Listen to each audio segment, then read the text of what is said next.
So I think we are live, and good morning, everybody, except for Ben, who I could say good night to because he is joining us from Hawaii. Is that right? From Hawaii, from the island of Lanai, and it's just after midnight here, And Christa. it's So just good morning and after, good evening. yes, it's Yes. just after midnight. I just briefly want to welcome the people who have so far joined us live again, and I know there will be more coming in as the hour goes on.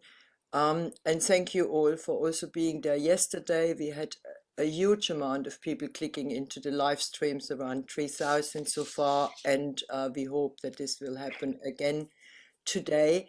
And as we have done a long opening ceremony yesterday, we will not open today. We will go straight into talking to Ben. But we will do, of course, a closing tonight when it's all over. So welcome, Ben Bowler, the founder and CEO of Unity Earth, and we are so pleased and so honored to have you with us and that you stayed up for us. So I just say a few things about Ben before we start talking to each other. Ben, can you hear me well? Can hear you very well. Can hear you very well, Christa. Yes. We can hear you well as well. That's perfect. Yeah. Okay, so as I already said, Ben is the founder and executive director of Unity Earth. And for him, I think Unity Earth, as I get it, is a platform to empower worldwide solutions for unity, purpose, and peace. So, and in that platform, and Unity Earth generally speaking, supports and empowers the many grassroots movements working towards unity and peace. And they also, of course, put on these two massive events, which are called World Unity Week and Peace Week, where Sacred Earth Activism had the honor to be involved last time, which is mind-blowing stuff. But anyway, this is Ben, and he has a history of kind of creating these kind of platforms. But I think World Unity Earth is the biggest at the moment for you and the most important one. That's how it felt to me. Because in a way, you are so dedicated to facilitating a greater unity and wholeness for the human family and all of life. So this is roughly in a nutshell, Ben, and I hope there's much more to, or I think there's much more to say about Ben, but I leave it at that. And so a very warm welcome to you, Ben. And if you over time want to add something else which I haven't mentioned, please do. So we could maybe start off in just looking a bit into Unity Earth, which has grown into a massive and very quickly into a massive organization and platform for very many diverse organizations and members and contributors from around the world, isn't it? And I wonder if you want to talk to us a bit about how it all started, and especially your kind of thinking and philosophy behind which kind of contributed or underlies in a way the founding of Unity Earth and what you're doing. Because I think this is what we are interested in. We're interested in sacred activism and how different people really do it, you know. So talk to us a bit about that, and then we go from there. Well, wonderful, Christa. Firstly, it's just so great to be with you and here on the conference and all the great work that Sacred Earth Activism is doing. It's a real delight to be here. And I know you've got extraordinary speakers, so it's certainly an honor to be here with you today. One thing we don't refer to anybody as a founder of Unity Earth. It really emerged through a network of relationships. And so while I have the privilege and honor of serving as the executive director, I don't only claim to be the founder of Unity Earth, because it did, in some senses, actually, it's been founding us, and we'll explore that a little bit as we go through. There's a deeply mystical aspect to this, which is beyond words and beyond explanation. So it didn't feel like it was the right relationship to use that terminology. I had been called to be working in various spiritual unity events for many, many years, and going back to time in Thailand. And, I'm happy to share with you some of the deeper origins of that calling. But as I had gone around, Christa, from different events from Asia and into Africa and other parts of the world, I just kept meeting all these amazing and extraordinary people.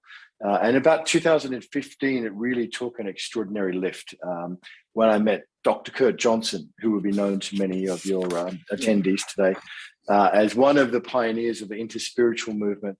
And through Kurt, got to meet a whole series of evolutionary leaders and also other indigenous leaders as well. And out of that coming together, that relational aspect, Unity Earth emerged. So story really starts with my father out on a motorbike in a western part of New South Wales in the late 60s and early 70s.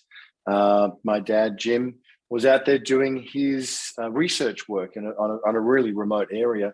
And he's an earth scientist, but he kept finding these ancient human remains. And it boggles the mind now, but 50 years ago, the discussion about how long Aboriginal people had been in the Australian continent was very, very, a short period of time. They were talking about were Aboriginal people in Australia before Christ or after Christ. So it was that kind of time span. With my dad's discovery of Mungo Lady in 1969 and discovery of Mungo Man in 1973, both of whom were dated to be beyond 43,000 years old, fully modern humans, ceremonially laid to rest. This is really the origin story of Unity Earth. It's been the story that's animated and empowered the entire journey over these many years. So Mungo Man was discovered in 1974. I was born in 1973, so it's been a part of my life, my entire life, and through that understanding and connection with the Indigenous people, and through my dad, who is an interesting character as well, and in a sense, as a scientist who's also a mystical Catholic and very devoted to Teilhard de Chardin, who would be known to many of your audience as well. I grew up with this understanding of the interconnectedness and the mystical unity consciousness in which everything belonged, be it the faith traditions, the indigenous traditions, the earth itself, and all of us as this living, evolving, extraordinarily beautiful planet. And as Teilhard, of course, said famously, that we are not human beings having a spiritual experience, but we are spiritual beings having a human experience. This was the grounding of my, education. And I was also fortunate in 1985 to spend 3 months in Western China with my family at a time when there were no other Westerners out there in the western part of that country, up on the Tibetan plateau near a large lake called Lake Qinghai. And in that 3 months as a 12-year-old, Christa, I was from the suburbs of Canberra, which is about as ordinary place as you could ever imagine.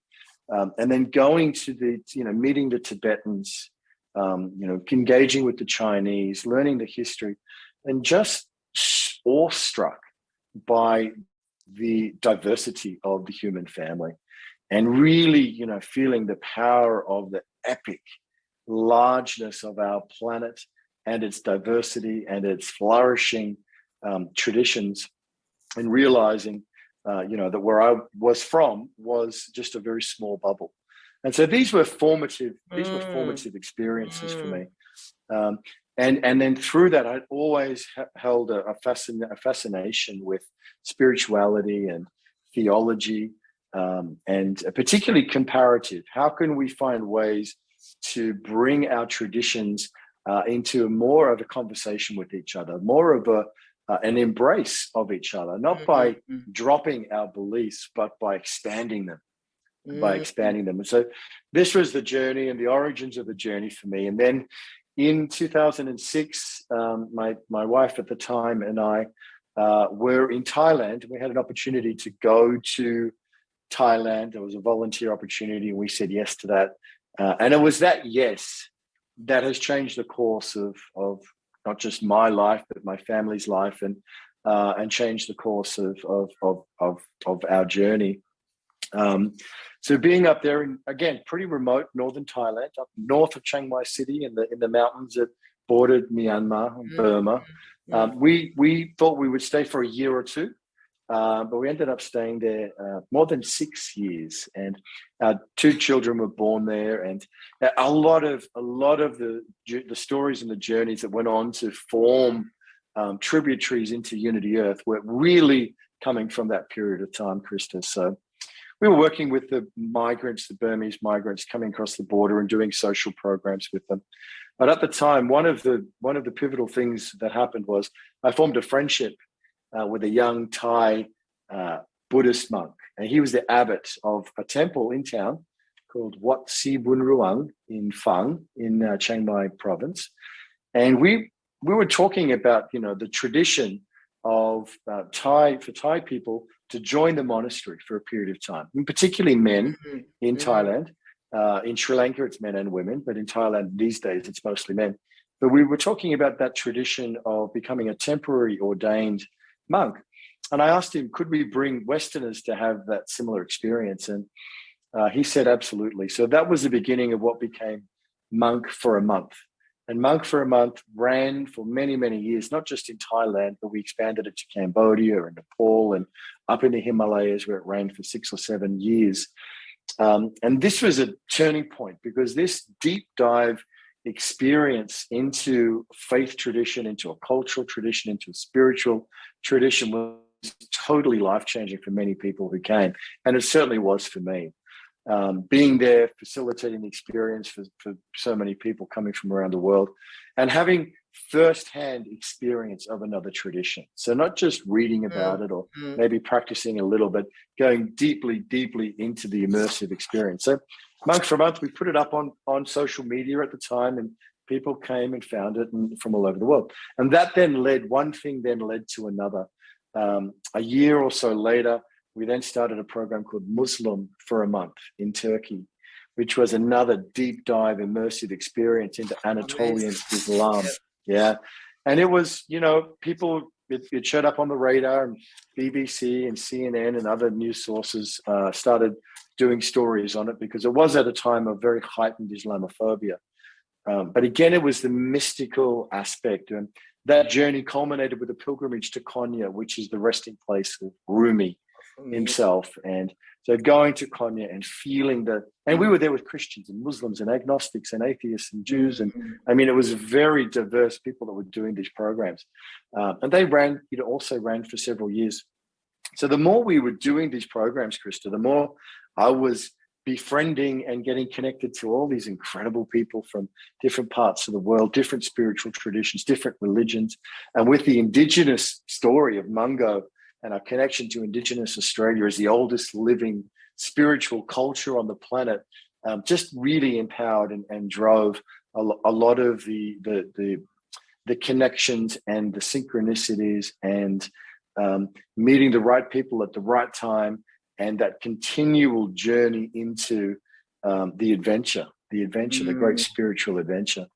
So around 2012, we did our first festival in Chiang Mai in Thailand. And this was, I know many people around, December 21, 22, 2012, there was a lot going on. We were a part of Barbara Marx Hubbard and Stephen Dinan's Birth 2012 global event. Yeah. We were a small, a light of dots up there in Chiang Mai. But we did the first U-Day festival, and dear friends Patso Banton and Antoinette Root's daughter, famous musicians, a Grammy-nominated artist, Patso's a reggae legend, came and headlined the concert, and with our Buddhist monks and our friends from Turkey and other faith traditions, the local Christians and many others, we celebrated this extraordinary spiritual moment of the first U-Day festival, but also that 2012 moment where so many people were doing incredible things all over the planet. Mm-hmm. And Birth 2012 was a turning point for so many organizations. Yeah. Our friends at Unify got started around that time. Uplift got started around that time. I mean, literally around those days. John Raymer had significant events around that. I mean, and all over the world, many people did. So that was something that really was a powerful moment. And then from there, we went on to do a Rastafarian program in Ethiopia through our friend Yos Veseman. So we did a Rasta Roots program, deep dive into it, down to Shashamane, which is in a sense the spiritual heartland of the Rastafarian community. And what a blessing to take that journey to learn about Haile Selassie, to learn about the Orthodox Ethiopian Church, learn about the Rastafarian liberty in the heartland, in the homeland. And around that time too, we decided to do another U-Day festival and bring it to Ethiopia. And it was about this time that I first met Dr. Kurt Johnson, who had such extraordinary networks at the United Nations with the evolutionary leaders, et cetera, et cetera. And it was in that coming together that the seeds of Unity Earth were beginning to flourish. Wow. Wow, what a story. I think we are all quite flabbergasted and quite, but what I'm taking from it, and this is amazing, is kind of this very open mindset you had, isn't it? And this, that you explored these different faiths and these different areas and regions of the world, and really I love the idea Muslim for a month, monk for a month, you know, to kind of already that brings across what for me Unity Earth is in a way. It is quite an organization which, is beautiful in its diversity and finds that kind of unity within that diversity. And of course, listening to your story, I'm not surprised that it found you and founded you. You know, because this is of course how it works, doesn't it?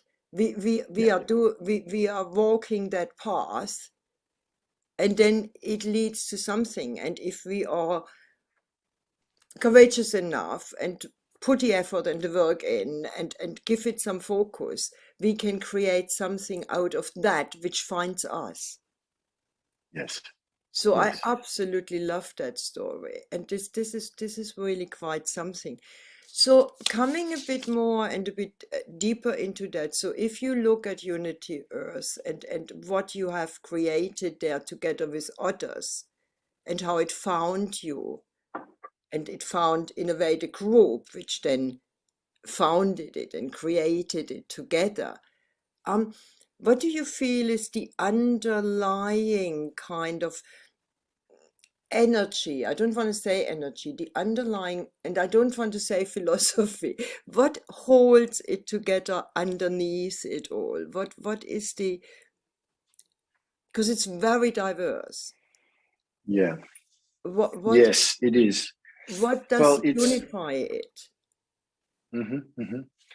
I think, you know, we've done these series of experiences since those days in the last 4 or 5 years leading up to 2020, which we called the Road to 2020, bringing spiritual leaders, Indigenous elders, musicians, artists, faith leaders, people of the heart, the change makers of every kind and visionaries coming together to have these incredible experiences in sacred places. And I think what's united and held it together has been like the themes of your conference: hope, faith, love. You know, this has been really what has held it together, and this general wisdom that knows that we have so much to learn from each other.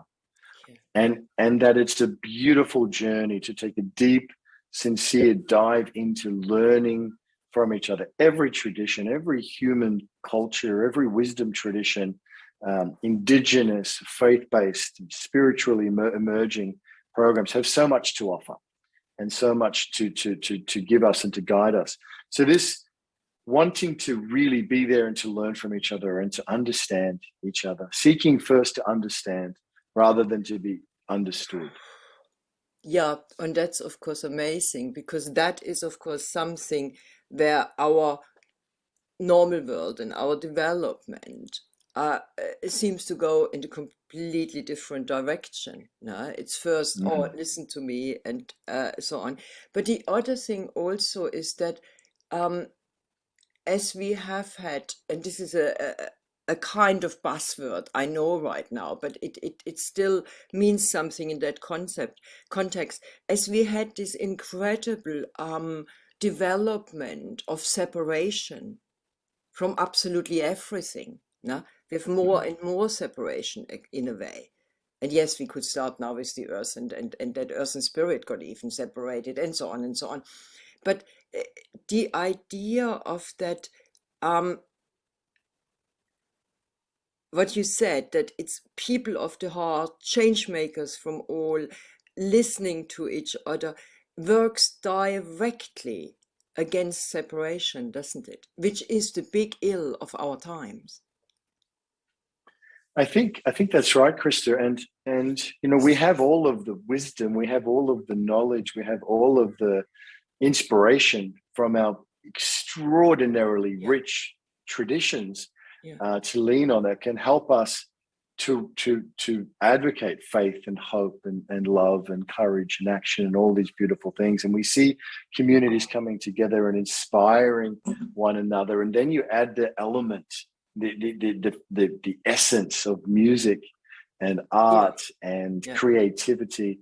And it's a beautiful, wonderful experience. And I think that's what we find when we come together. So, you know, and that journey of meeting like-minded people who may be on a holding a different piece of the whole, but when we come together and we form those friendships, those bonds, those relationships that really have been the fabric of Unity Earth, all of the journeys that have been taken both in on the earth and in virtual world have really developed that loving friendship and understanding and love for each other, and that care for each other, and knowing you and being able to know the other is really the experience of a loving community, a beloved community.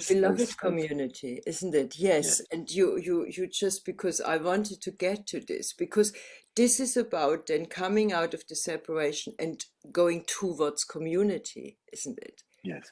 And a community in a way which can still have many, many different parts, like a web, and be very diverse, and every part can be what and who they are, but together they form this community. And that's how I see Unity Earth in a way as well, especially looking at Unity Week, where we were involved, which is a lot of work, just to let you know.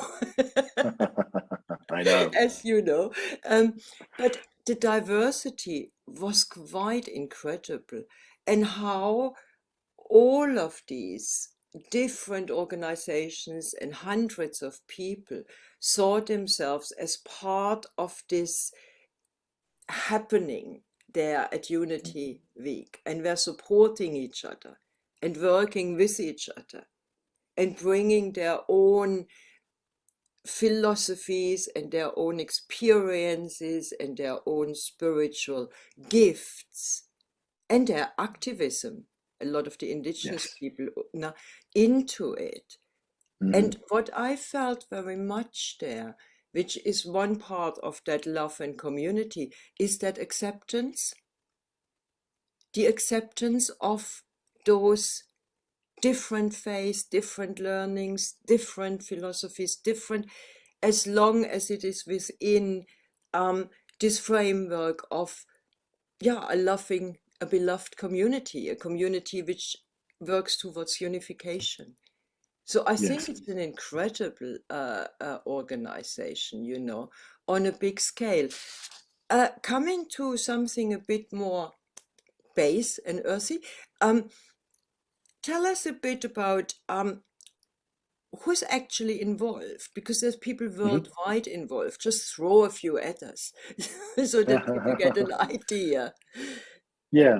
Well, Unity Earth is established as a 501c3 in the United States, and there's a board which manages obviously the business of fundraising and administering costs and all that kind of thing.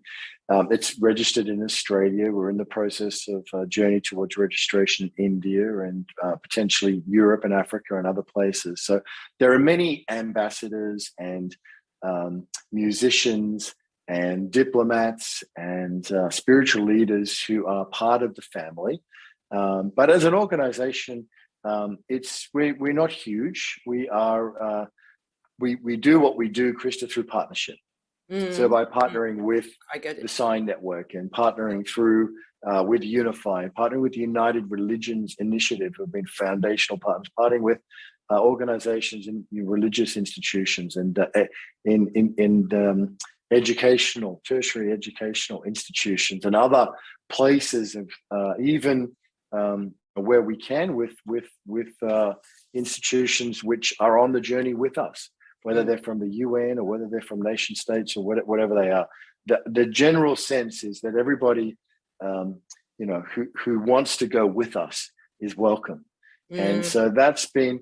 Now, also the emergence, a couple of things. So let me share a little bit about World Unity Week and how it emerged again through this dynamic co-creative space. And what gets created in that deep, and Barbara Marx Hubbard talked a lot about that deep synchronistic co-creation space, is that it's not always easy or necessary to define, at what point it was an individual or it was a group or it was a beautiful combination of many, many, many factors. And there's no doubt that World Unity Week emerged out of that collective consciousness. It was not long after lockdown. We had done our pinnacle event in the Holy Land with 100 spiritual leaders in February 2020 last year, bringing, again, the Buddhist monks and indigenous leaders and Rastafarians and all of many different religions together across Jordan, Palestine, and Israel. So we had done that in February, and then the world got shut down. And out of that, like the rise of Humanity Rising, or like the rise of Saturday Night Alive, it was similar to that, as we thought, okay, what can we do now? We can't go out and be together in the world, so what can we do? And there was something around the mid-year solstice and that whole series of events. The UN Charter was coming up to its 75th anniversary in June 2020. Our friends at the United Religions Initiative were celebrating I think it was their 20th birthday.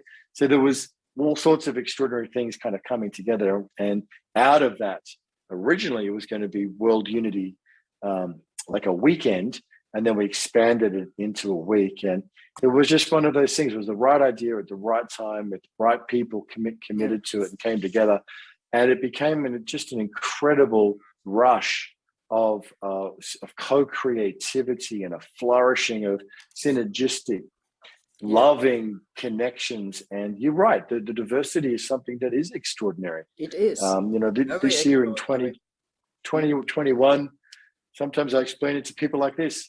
I say World Unity Week had David Icke and it had the Vatican represented as well. And I don't know too many platforms where both of those would show up. So together. So it was an incredibly open, connected, and organic superorganism, and something we're committed to. Now that Unity Earth has completed its mission on the road to 2020, the next years of our journey are really about building World Unity Week into a premier space for continuing this conversation, for, let's be honest, really igniting this conversation around world unity. And most of the people on the earth are not in this conversation. They're not, Christa, like doing sacred activism. Most of my friends and colleagues in the work or business world this is all really kind of far out there for them, this idea that the world could actually come together. And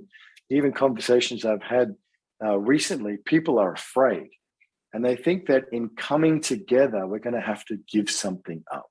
We're going to have to give up our identity. We're going to have to give up our nation pride. We're going to have to give up our secure borders. We're going to have to give. There's all sorts of fears that are driving this. So World Unity Week is a space to advance, to ignite the conversation, and to allow it not only for those, a place where those fears, can be moved through and disappear, but where we can actually experience and feel what world unity feels like. And it's so beautiful. It's so beautiful. Yes, I so agree with you. Because World Unity Week for me was quite an experience. And Jim Petruzzi got us in, or said, do you want to facilitate a room together with me? And we said yes. And not knowing what is involved, which was quite a bit, but I mean, it was absolutely out of this world. I mean, you remember we had the corgi coming in. Yes. And I Absolutely. mean, it was absolutely mind-blowing how because you said there is a kind of collective consciousness, because we are talking now, we have talked so far on the more earthy plane, but there is, of course, another plane, a kind of more energetic spiritual plane, where these things just seem to happen, because what Unity Week does is, even it is very concrete, and it builds that web, and so many diverse groups and people come in and offer something. It also seems to work on a completely different level, where is that collective consciousness, where we could just feel in a way that we had some stuff coming in which we couldn't have planned for, which just couldn't have happened if it would be just on this level of thinking and planning. And the Koki was, for example, one of those things, because rarely do you get them to actually sit there in the middle of the jungle on the mountain and spontaneously, in a way, join in. So it felt almost like on a collective consciousness level, something was happening. Do you want to talk a bit more about that, so that we go into Absolutely. that level? Absolutely. We thank you, Christa, for, that's a beautiful explanation that I think you just gave. You've really communicated the essence of not just World Unity Week, which is a platform, even more the field that's created when we come together. And when we come together in that service and that enthusiasm to be together, and you said yes. And that's such a huge part of my story and so many people's stories. The yes is essential. And then, there's a lot of work. There's a lot of work, and there's a lot of things to happen. But it really is about yes. And I think with the quality of that yes, miracles happen.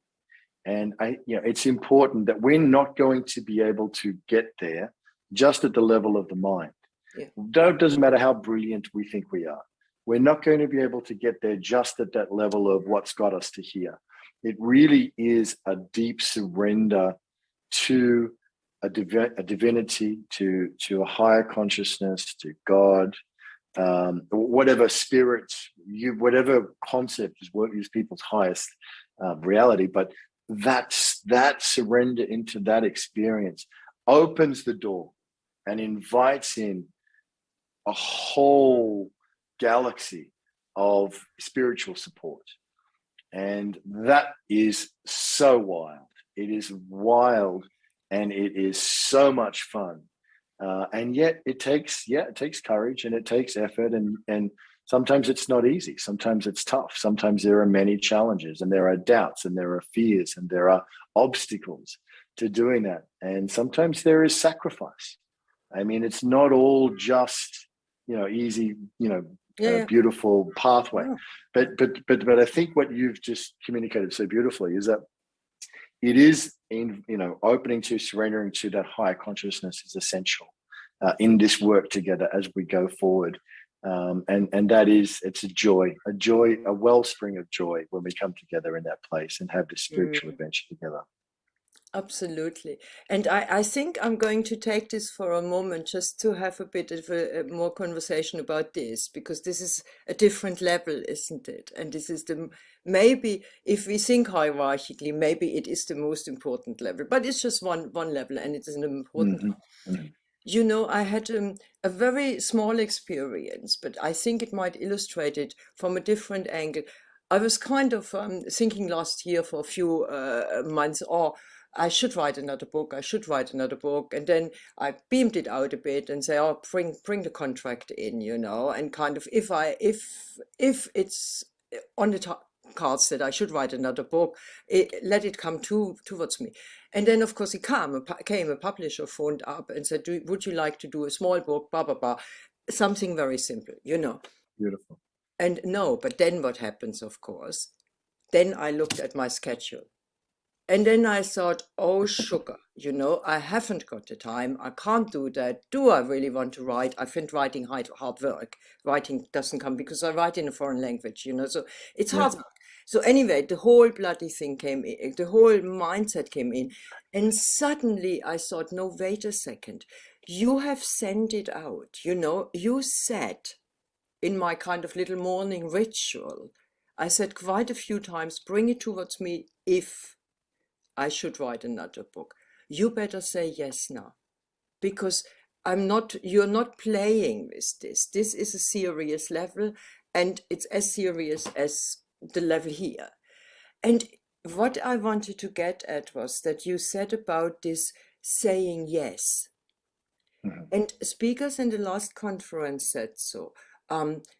A very young woman who was at Standing Rock and other places, she said, once you decide that you are in service and you say, this is what I do, you better say yes to the things which come towards you. And I think what I'm picking out there is, it is sometimes hard work, isn't it? And it's not smooth riding. And there are group conflicts going on. But if you said yes, because you know this is a big thing, and universe seems to help me left, right, and center with it, who am I to say, okay, I'm stepping out?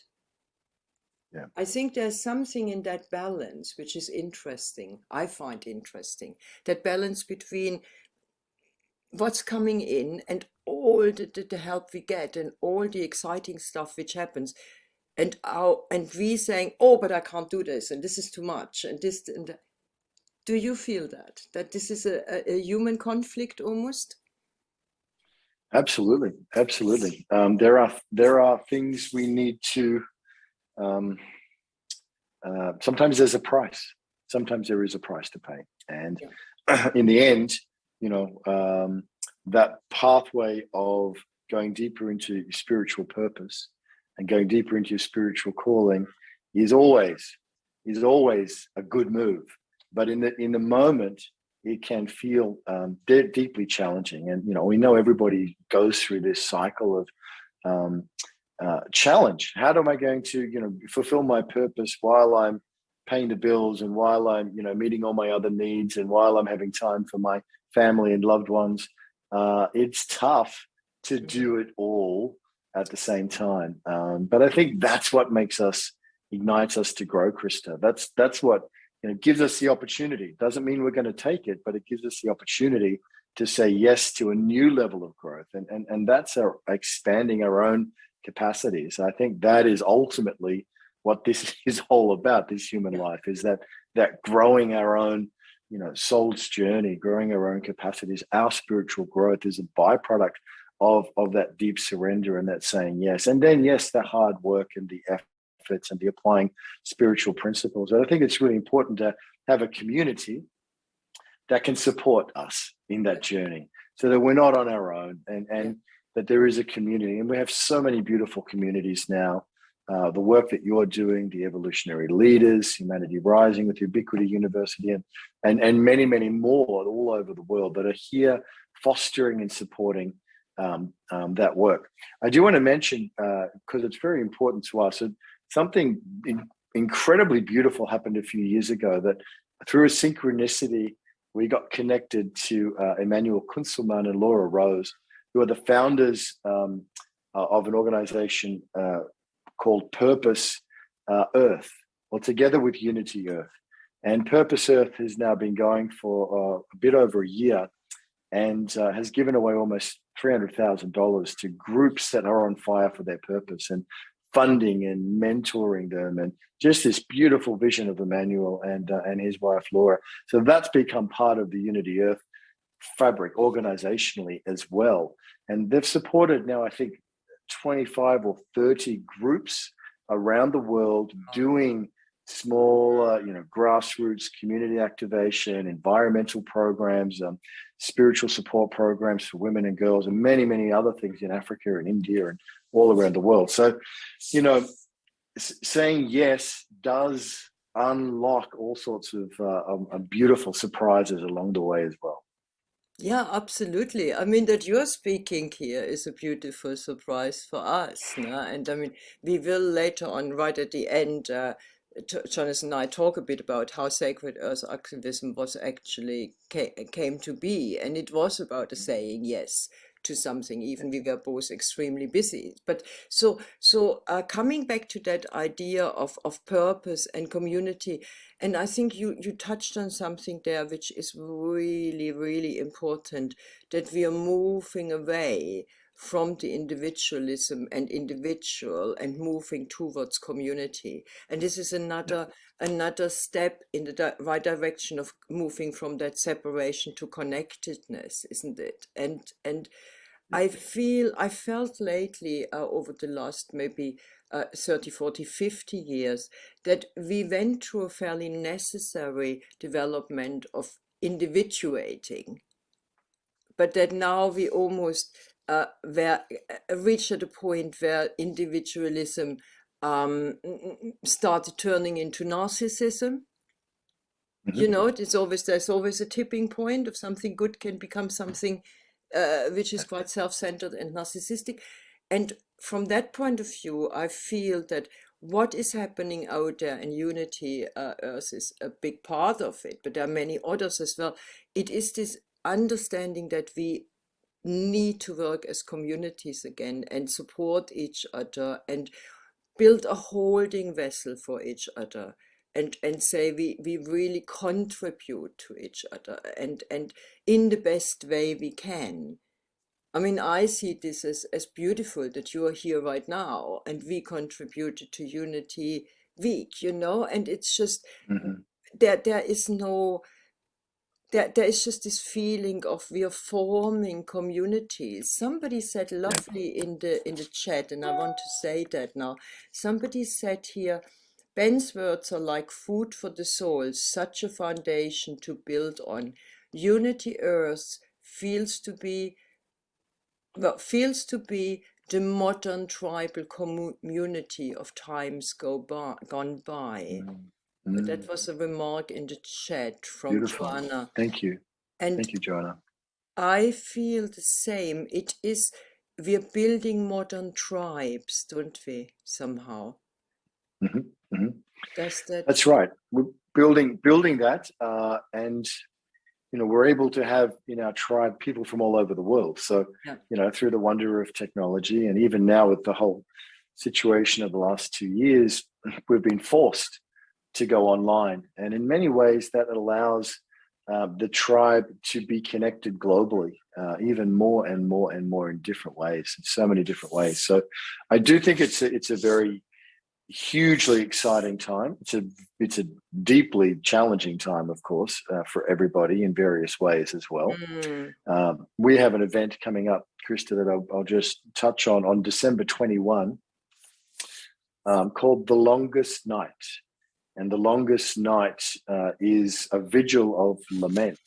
It's an intercultural, interspiritual grieving ceremony with Auntie Pat McCabe and Kristen Hoffman and Gary Malcolm, many different groups coming together to really hold space for each other, for everybody who's lost so much over these last 2 years, and everybody's lost something.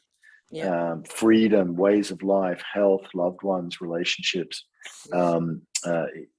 businesses, industries. I mean, we've all, the world's never really going to be the same. So there is a grief to this as well. And we're grieving the dying of old ways, just as we are, of course, midwiving the birthing of new ways. And yes, that change in our consciousness is from, as I say, from me to we. And that reciprocity that you talked about, where we're supporting each other and we're showing up for each other. And it's not about one organization or one individual in any sense, but really it is about us.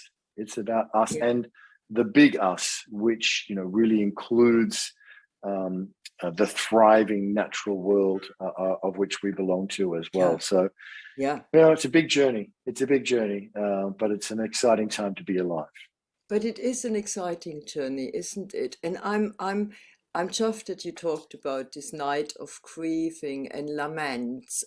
Funny enough, I'm running another thing called Women Weaving Change, which is a small organization, but we are doing something similar just for a very small group, just here in the UK. And this is more for end violence against women. But this is because we had some brutal murders in the UK lately, and then after what happens in Afghanistan and so on. And we are doing the first hour is really just lament. It's drumming, it's lamenting, it's grieving, and then turning towards trying to build a field where we then send out what we would like to say and create. And I feel it's really important to acknowledge the grief, and I'm so pleased that you said that, because it is important, because that's another thing which has happened over too many years, is that this separation in a way has also separated us from truth very often, that we are not acknowledging that there is a lot of dark stuff going on, and that it touches us, and that it makes us grieve and also angry at times and raging, and that we feel it all. And if we can let that come up as a community, I mean, what a gift. Yes. What a gift. No, what an incredible gift. Okay, so what I would like to do, maybe briefly get Jonathan in with a few questions. There are questions, or Jonathan, shall I just do them, because we haven't, there he is. Ben, meet Jonathan. This is the co-founder together Jonathan. with me. I met Jonathan before. Yeah, good to meet you again. You have met before, haven't you? Yeah. Just in the green room, Really great to hear everything you shared there, Ben. And there's been amazing. I've been keeping an eye on the comments section, and there's been a real resonance from a lot of people with what you've been saying. Christa read out one of the comments of your words being food for the soul. Others kind of talking about, it's inspiring, uplifting to hear, and reaffirming. Kind of a lot of people have really felt your comments there. There is a question that I'll put to you here, and it leads on from one of the last thing you were saying there, to do with, yes, honoring the loss that there has been of old ways that have and old kind of things in our lives that have gone just now, and the birthing, the midwiving of the new world. And the question here from Carlotta is, as you said, we're midwiving the birth of a new kind of world, of new ways. She asks, how do you see this new world and these new ways? Do you have a kind of a sort of a concrete vision of what that will be like? Yeah, it's an interesting one, Carlotta. Thank you, Jonathan. And we can speculate, and we can look at things that are emerging, like donut economies and other ways that are showing us new ways of being. We have. Going to be followed. I believe Dr. Shelley Ostroff is speaking after me, talking about the world water law. There are lots of things that are emerging that we can look at and we can point to. But in my own personal sense, again, I don't have a sense that it's just the rational mind that's going to help us do it. I think that the mystical energy flowing through the world water law, for example, it's a mystery. And in terms of how we get there, and exactly what there is, I don't have a concrete vision to answer the question. It's not my vision. And at the same time, I feel and know deeply in my heart that when we come together and we take this journey and we apply those spiritual principles of faith, hope, love, trust, forbearance, and compassion, and all the things we know from all of our traditions, that we will get to that place, and it will be so far beyond our ability to imagine what that's like. But yes, justice will reign and righteousness will be there, and goodness and truth and beauty will flourish. But beyond that, the details we will find out. Almost the concrete comes sort of secondary to what has to change and what has to be shifted on that soul level and on that heart level. Yeah. And there are so many energies coming in. There's nature, there's a bigger energies. Somebody said, I don't know, it was an Aboriginal elder, maybe this point comes in. Oh yeah, no, somebody else is asking a question. No, I stay back. Let's see if there's another question.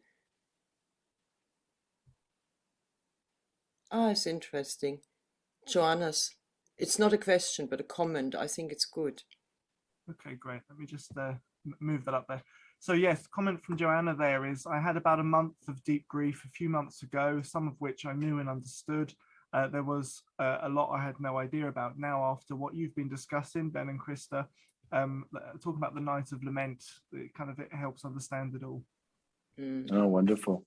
Well, and just this is a deep vision, the longest night on the 21st of December, which is of course the winter solstice for most of humanity, not all of us. In the southern hemisphere it's the summer solstice, but we are then preparing also for the 7 days of rest that Shelley and others are bringing together, 7 days of rest and sacred renewal. So there's something in that holding space, the work that you're doing, Christa, the work that others are doing, and preparing for this, holding each other, co-witnessing the grief of all that's been lost on the longest night, as we prepare to enter into what we hope and pray and hold in 2022 will be a good year and a progressive year for all of life, and for these beautiful initiatives like the work that you are doing, and the World Water Law and World Unity Week, and all these emerging and important becomings. So I think it's interesting that Shelley's following me, because that's a little bit like the December into January. There's a rhythm to this, which is really quite beautiful. It is beautiful, and with this we're starting to run out of time. It's interesting because there is a rhythm to things, isn't there? And we will contribute a bit to the 7 days of rest. Jonathan doesn't know that yet. Well, he said yes, but I bet he has forgotten about it because it was in all the hectic of planning other stuff. And I love that idea of that rhythm, and that you're doing the night of grief on the 21st. I mean, that's amazing, because that is solstice, of course, here, you know. Yes. And it's just such a pleasure in a way to hear how these things flow into each other, you know. Yes. And I'm bringing that Aboriginal quote now, or that person I listened to, he is an Aboriginal elder, and he said something similar you said right now. You said that actually you haven't got a concrete vision, and nor have I, because we don't know. We really don't know. We are not all that influences everything. We are not all.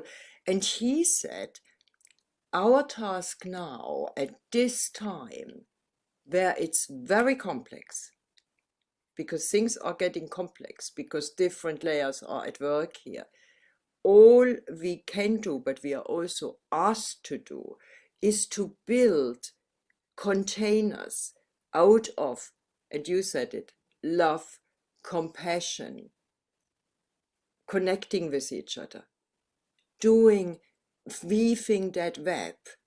And then the rest is really not up to us, because it has its own momentum.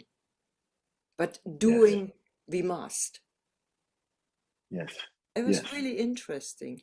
I'll email you his name at one point. So anyway, Just one quick thing there, Christa. yeah. One of the spiritual inspirations for me is a book called the Urantia Book. And the Urantia Book has a beautiful line where it says, "The act is ours and the consequences God's." And I think that's another way of saying exactly what we're talking about. It's up to us to say yes, to respond, to do the action, but the results and the consequences and everything that happens as a result do not belong to us, but belong to the Almighty. Thank you ever so much. I think this is such a good moment to stop and to say thank you from both Jonathan and myself and the team behind the scenes, the text which we never see properly, and everybody in the audience, and I'm quite sure everybody who will watch the live stream.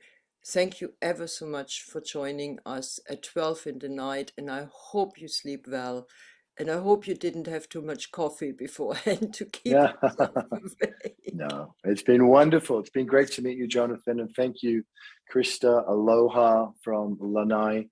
And The Longest Night is a Facebook event. If people wanted to find it and connect into it, we'd love to connect with you. And thank you, and bless you, bless the conference, bless your work, and looking forward to many more creative journeys together.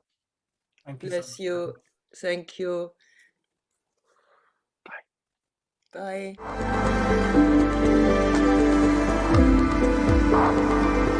Bye.